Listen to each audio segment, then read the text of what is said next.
a gente veio de um segundo semestre de 24 que foi um pouco caótico, teve dólar batendo 6, a gente teve a revisão de projeção do Selic ocorrendo paulatinamente, né, várias casas subindo projeção para cima.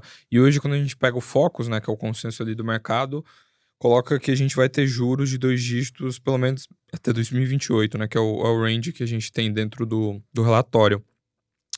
Para além das projeções suas aí da Warren, acerca de Selic, né, o que vocês esperam para o próximo Copom e tudo mais, de fato, a gente deve ver esse horizonte de juros restritivos por muito tempo. O Brasil vai continuar sendo um país de Selic de 2 dígitos, assim, muito dificilmente a gente volta para patamar saudável.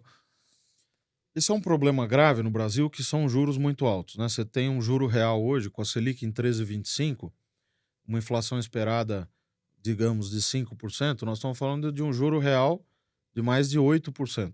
Que é um dos maiores do mundo, É né. o maior do mundo, né? E então ele acaba limitando a iniciativa privada, os investimentos produtivos e cria um ambiente ruim para o crescimento econômico, isso sem dúvida. Agora, esse é o único remédio que o Banco Central tem mediante ao fato de a política fiscal estar desequilibrada. Então, enquanto não tiver a solução permanente para a questão fiscal, para que as expectativas voltem a se ancorar em torno da meta fixada pelo Conselho Monetário Nacional, né, que é uma inflação de 3%, lembra, né? Diga-se de passagem, então você vai ter que continuar com juros mais altos. Isso prejudica o crescimento.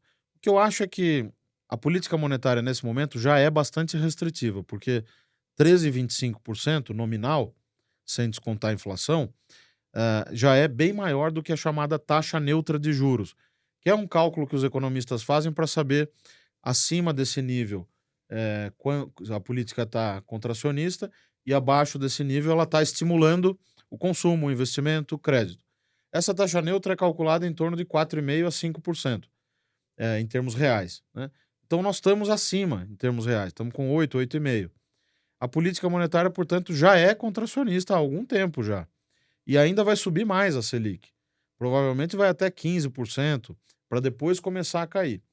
O que eu acho é que se o governo não fizer besteira no fiscal e conseguir seguir a agenda do Haddad, fazer um contingenciamento orçamentário nesse ano, como eu comentei, e empurrar com a barriga pelo menos até a eleição, você consegue, a partir do final desse ano, começar a reduzir o juro. E aí você vai ter no ano que vem, provavelmente, uma convergência para um patamar mais baixo.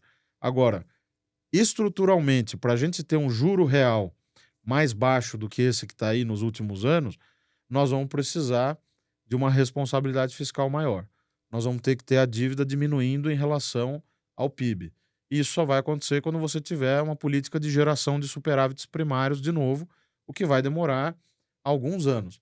Acho que 2027 vai ser um ano fundamental. Ganhe quem ganhar a eleição, você não vai escapar de um ajuste fiscal, porque não vai ter aquele cenário de 22, 23, em que teve aquela particularidade de que o governo de direita que estava saindo tinha feito uma expansão no último ano para tentar se reeleger, quase conseguiu, e o governo que estava entrando, que era de esquerda, ficou constrangido e não quis cortar gastos. Ele quis manter aquele Bolsa Família mais alto, aquele teto de gastos mais elevado, e não só isso, como promoveu mais aumentos, com a volta da vinculação da saúde e educação à receita, com a nova lei do salário mínimo que não existia, eles recriaram.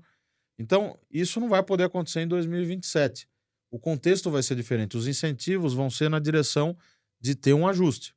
Então, essa é a minha esperança, que a gente consiga, a partir de 27, reformular a política fiscal, orçamentária, para que a gente tenha juros mais baixos ao longo do tempo. Perfeito. E ainda nesse assunto do BC, para a gente fechar ele, a gente teve troca tem pouco tempo, né, do Roberto Campos Neto saindo e do Galípolo entrando. Aí sempre tem aquela discussão, o mercado desde o do ano passado ficou um pouco pacificado com o Galípolo. Queria saber a sua opinião sobre os dois, não só como especialista, né, como alguém que analisa, mas como economista de um modo geral. Você acha que a condução dos dois, do Galípolo ainda é muito curta, né, um comparativo bem pequeno, mas a visão dos 2 como economistas e como presidentes do BC tem sido boa? Como é que você enxerga essas 2 figuras? Eu tenho um bom relacionamento com os dois, né? Sou amigo do Gabriel Galípolo. O Roberto Campos Neto foi uma figura importante que, para nós na IFE, quando eu estava na IFE, na Instituição Fiscal Independente, apoiou a iniciativa, tinha bastante diálogo com ele, então era uma pessoa muito agradável, né? Eu acho que ele fez uma boa gestão.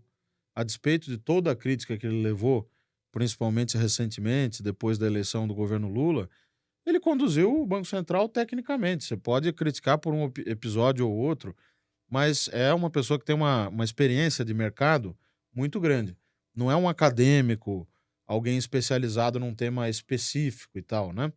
Mas ele conhece muito o mercado. Foi de tesouraria, foi de banco muito tempo. Então isso ajudou a que ele fizesse uma boa gestão na minha avaliação.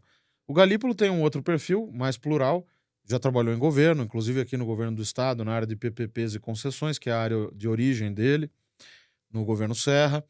Ele também teve experiência no setor privado com o Banco Fator e academicamente é uma pessoa muito qualificada, conhece muito de economia.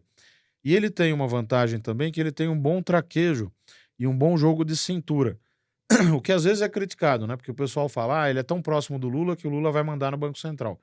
Eu penso o contrário. E essas decisões iniciais dele estão mostrando o contrário. Que ele é que vai exercer uma boa influência sobre o governo, porque como ele manja também de política fiscal, de outras searas da economia, e ele é muito ouvido pelo presidente, ele pode ajudar também a mostrar para o governo a importância do ajuste fiscal, da responsabilidade com as contas. E do ponto de vista da gestão, ele vai fazer a coisa de maneira independente. É para isso que existe o mandato, para isso que existe o corpo técnico do Banco Central. Obviamente que o Banco Central também faz parte do mundo político. É uma instituição que hoje é regida por uma lei que dá autonomia para os diretores, autonomia técnica, mas a política monetária é parte da política econômica, que é política pública como outra qualquer. A diferença é que ela é mais técnica, é que ela requer mais conhecimentos técnicos para ser executada. E, sendo, portanto, parte dessa institucionalidade política e da política econômica, é natural que haja diálogo, que os parlamentares queiram saber, que haja prestação de contas, como prevê, inclusive, a lei de responsabilidade fiscal, toda a legislação vigente, tanto assim que o presidente do Banco Central vai periodicamente ao Congresso. E segue a vida, quer dizer, eu não me preocupo com isso. Eu acho que o problema não está no Banco Central, o problema está na política fiscal.